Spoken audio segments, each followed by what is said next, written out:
Also new tonight, have you ever visited your child at school lunch? I know I love to do this, but in one town, lunchtime visits became enough of a disruption that parents have been banned altogether. And now that decision in Darien is making national headlines and stirring up a lot of reaction from moms and dads around the state. Channel 3's Kevin Hogan has more.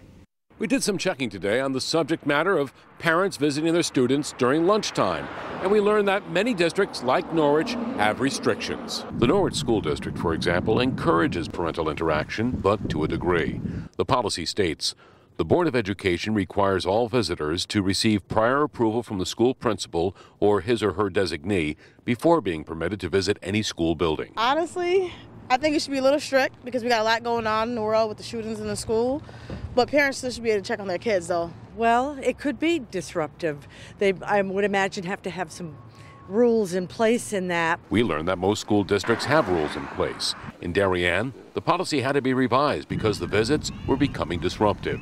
We visited Norwich School Superintendent Abby Dolliver. She says there's a balance. If it's pre-planned and for good purpose, fine. One of our biggest goals this year is parent engagement and involvement. So what's the balance? Yet we want our students to become independent learners, socialize with their peers, and be able to work without their parents always there. Many parents we talked with in eastern Connecticut say they'd like to drop in for a lunch visit, but can't.